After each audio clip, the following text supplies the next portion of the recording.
ये manufacturing hub बनना है तो ज़्यादा चाहिए।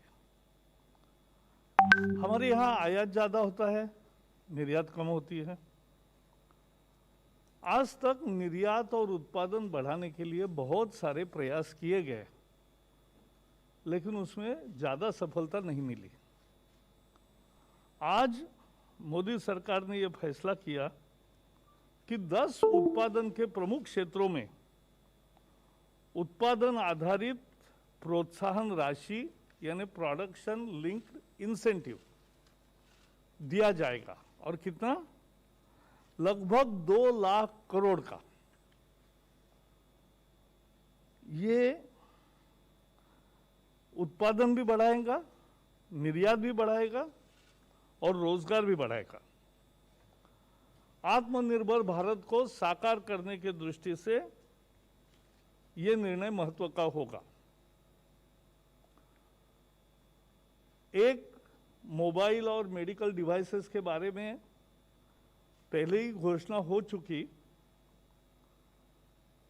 लेकिन आज का निर्णय 10 क्षेत्रों का इतना महत्वपूर्ण है कि लगभग 2 लाख करोड़ दिवाली के मौके पर एक उद्योग क्षेत्र को बहुत बड़ा तोहफा, और उससे देश का उत्पादन बढ़ेगा, निर्यात बढ़ेगी, रोजगार बढ़ेगा। तो ये बहुत है, इसके परिणाम भी आने लगे। Foreign companies have come and are manufacturing in India, and देश के भी लावा, माइक्रोमैक्स, कार, इससे ग्लोबल चैंपियन तैयार करने की कल्पना है। और पीएलआई हर साल उत्पादन बढ़ने पर और एक साल, तो ये एक बहुत महत्वपूर्ण है। केवल मैं 10 सेक्टर बताता हूं, फिर दूसरा विषय, और दोनों विषय आर्थिक है संबंधित, तो finance minister when she is here आपके सवालों का जवाब भी वो देगी। तो इसमें एडवांस केमिस्ट्री, सेल बैटरी है 18,100 करोड़ रुपए।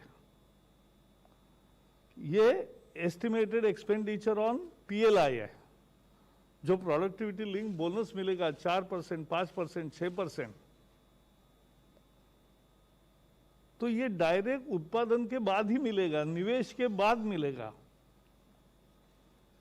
इलेक्ट्रॉनिक और टेक्नोलॉजी प्रोजेक्ट 5,000 करोड़ रुपए। Automobile and auto components 57,000 crore रुपए। फार्मास्यूटिकल्स एंड ड्रग्स 15,000 करोड़ रुपए। टेलीकॉम एंड नेटवर्किंग 12,000 करोड़ रुपए। टेक्सटाइल 10,000 करोड़ रुपए। फूड प्रोडक्ट्स 10,000 करोड़ रुपए। सोलर फोटोवोल्टिक 4,500 करोड़ रुपए। एसीज एंड एलईडीज 6,200 करोड़ रुपए। और स्पेशलिटी स्टील 6,300 करोड़ रुपए।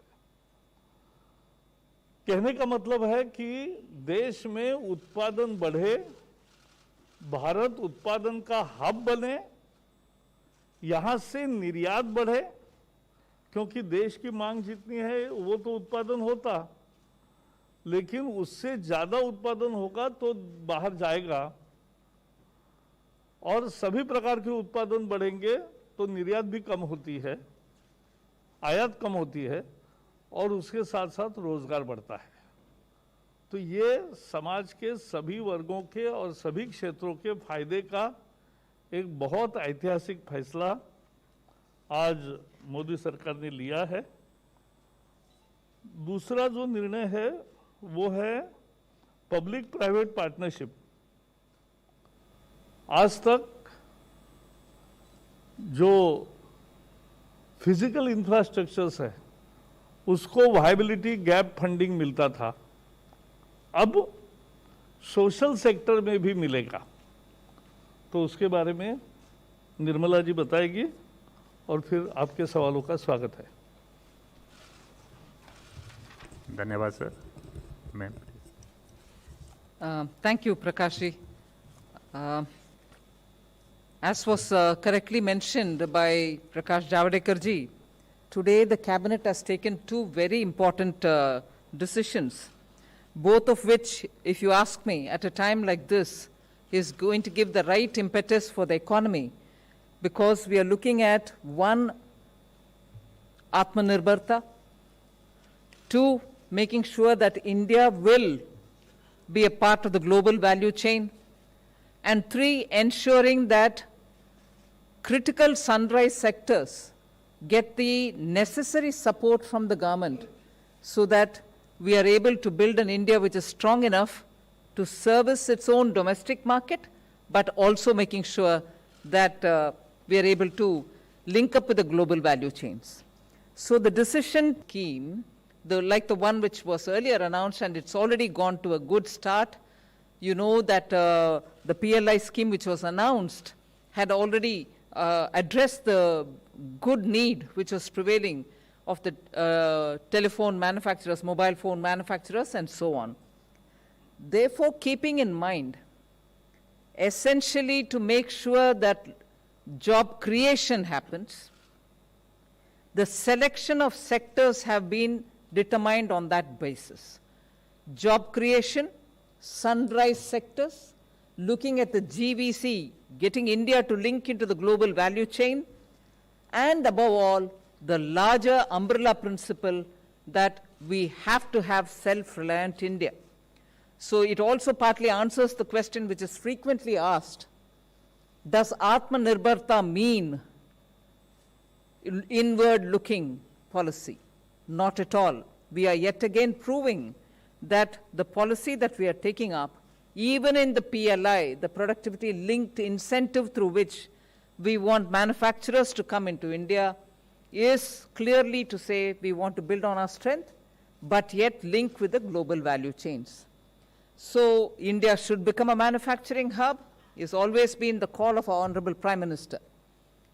Investment hub, you know, recently held this summit meeting with some of the best big investing funds, global investment funds. They have been meeting him, he addressed them. So this PLI is also aimed at getting more investment into the country.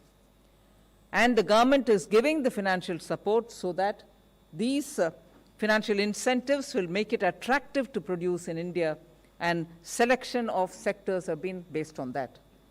So if you were to look at it from the broad principle of Atmanirbharta, pharmaceutical industry is one of the selected sector. White goods manufacturing, ACs, LED bulbs, and things like that, even that is another. A third one is a specialized steel. India has enough capacity to produce in large integrated steel factories, good steel. But there are some specialized steel which we are inevitably importing. So when we give incentive for having a productivity-linked incentive scheme for manufacturing of specialized steel, we expect that our need for specialized steel for producing such commodities which can be both addressing the demand which exists within the country and also aim at exporting such products which require specialized steel. So from the point of view of Atmanirbharta, the selection of these sectors have been pharmaceutical, white goods manufacturing, and specialized steel. But if you were to look at it from the global value chain through which we want our manufacturers to also get into the global value chain, again, pharmaceutical, which gets covered under the Atmanirbharta, is also one. Then you have the solar PV modules, whose production we want to incentivize by giving the PLI. We also have the telecom and networking equipments, for which we'll give PLI. And then, more importantly, manufacturing of automobiles and automobile components. So if you're looking at getting into the GVC-based arguments, these are the sectors which have been chosen for the PLI, which is going to get covered through this announcement. Labor intensive, yes, we have used that measure also. Textiles and food get covered under that. So this package of the PLI covers 10 different sectors And I'm glad to say, initiated, of course, by Niti Aayog, Finance Ministry has worked together with these many ministries, MeitY, heavy industries, pharmaceutical, telecom, textiles, food processing, new and renewable energy, DPIT, the Industries Ministry, and also the Ministry of Steel. So the 10 different sectors chosen address the question of Atmanirbharta, address the question of global value chain linkage, address the question of labor-intensive sectors where we want jobs to be created and therefore investments to come in. Above all, sunrise sectors. Sunrise sectors in which India has grown into specializing. What are they? Advanced cell chemistry, planning for advanced cells, and the entire chemistry which goes with it will all be invested in, and therefore productivity linked incentive will be provided for that. Broad spectrum of things which come under electronics. High efficiency solar PV cells are all sunrise sectors which are also part of this set of 10 sectors for which the current announcement of the PLI is applicable. Prakash rightly said, over the next 5 years, this is going to be estimated, this is today estimated, that the new PLIs that we are bringing in for these 10 identified sectors will involve an expenditure of about 2 lakh crores. So this is something which we are very happy to announce that the Cabinet has given clearance for this. And on this, immediately, the concerned ministries and departments will be implementing it. They all have had enough discussions to know how to go about it. They will start it. The final proposal of the PLIs of the individual sectors will be appraised by an empowered group, which is the Finance Committee, Empowered Finance Committee, and then approved by the Cabinet for each one of them.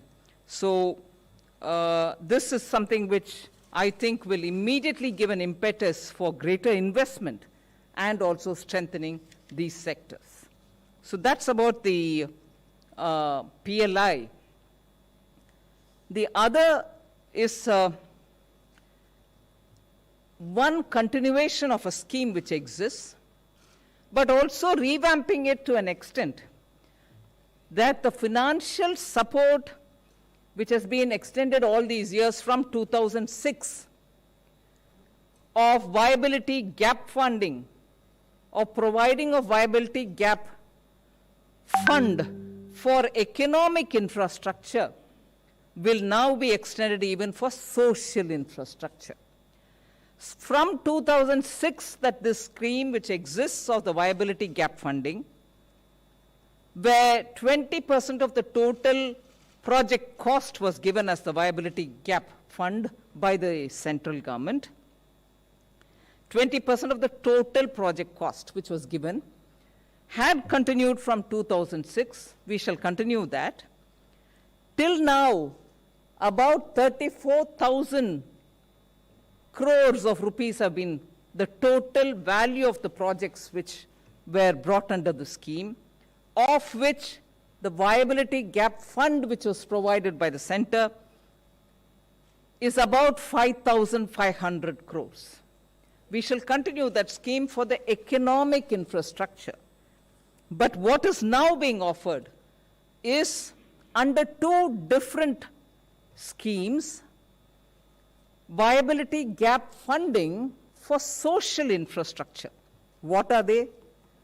Social sector activities which relate to wastewater treatment, water supply, solid waste management, and health and education sectors. So in these sectors, if there are projects through which private participation can be sought, central government would extend 30%, and the state governments would have 20-20 for the social sector, and then the project pilot will get 30-30, right? Sorry, yes. So the economic thing which continues will continue with the 20%, and the state also puts in 20% that we'll make available the viability gap funding. 30% will be given by the center of the total project cost. Another 30 will be either the department which deals with it or the state government which wants it. And the rest, 40%, will come through private participation. Now, if that is one of the way in which water management, wastewater treatment, hospitals, schools can be done, we are also giving a sub-scheme, which is a second scheme, which will approve demonstration and pilot projects under the social sector. In this, we are willing to provide, together with the state government or the department considered, up to 80% of capital expenditure and up to 50% of operation and maintenance costs. So this one would be for any pilot measures which anybody wants to take up or demonstration projects.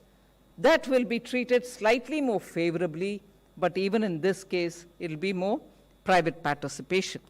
The central government will also, under this scheme, the second scheme which is being announced for the social sector today, the central government will also bear 40% of the total project costs, and that's another 40 will come from the state. More important is about 25% of the operational cost of the first 5 years will also be borne by the state government. So with this, we expect to be able to quickly ramp up social infrastructure in this country, provide that facility for, let's say, NGO groups or groups which are interested in social infrastructure. Government will extend what till now has been given only for the economic infrastructure. The core sector infrastructure will now be available for them also and for the social sector also. This in broad is my opening statement. If you have any other question, of course, with Prakash Javadekar ji giving the clearance, I can answer some. Thank you very much, ma'am. 60. Ma'am मैं लक्ष्मण हूँ CNBC आवाज़ से। मेरा सवाल यह है कि production linked incentive scheme के तहत जिन 10 सेक्टर को इंसेंटिव दिया जाएगा, इसमें 2 केस आ रहे हैं। एक केस तो सपोज करिए कोविड की वजह से उन्होंने प्रोडक्शन अपना हॉल्ट कर दिया है या फिर नहीं किया है, तो क्या उनको भी मिलेगा, उनका बेस क्या होगा? और दूसरा, कोई नई यूनिट ग्रीनफील्ड प्रोजेक्ट लगा रहे हैं, तो क्या वो भी PLI का फ़ायदा उठाएंगे? और पहले से भी PLI कुछ सेक्टर में है, क्या ये स्कीम उससे अलग है या फिर सेक्टर को इंक्लूड किया गया है? अगर ये 10 जो आज अनाउंसमेंट हुआ सेक्टर्स को बिलोंग करते हैं तो वो अप्लाई कर सकते हैं, बिल्कुल। मगर अगर वो ग्रीन फील्ड है, अभी फ्रेश अप्लाई कर रहे हैं, वो बिल्कुल अप्लाई कर सकते हैं। मगर जो पहले से हैं उसके बारे में वो अप्लाई करने में हमें पता चलेगा कि वो कौन सा कैटेगरी वाले। 22. जावड़ेकर सर, एक सवाल था जो फैसला आपके मंत्रालय ने किया है online news portals. Please focus on the cabinet response. ऐसा है, आपकी उत्सुकता मैं समझता हूं, कल मैं इस पर जरूर बोलूंगा। Ma'am, Rituparna from CNBC this side. You have announced for the 10 sectors then the budget for PLI for the next 5 years, right? So will there be a limit to the number of companies which can apply for each sector? And if so, if there is an additional requirement, will the government then give additional funds to that particular PLI-related sector?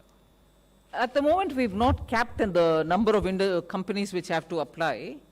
Obviously, once they apply, we'll see what is the offtake is like. Number 9. Parsa here.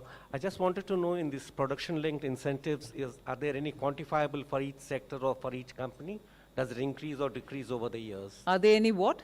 The quantifying, if some unit comes in a certain sector, what is the kind of incentive you promise? First year so much and the fifth year so much, as that, or is that to be calculated? No, I don't think we've put a year-wise figure on it. Okay.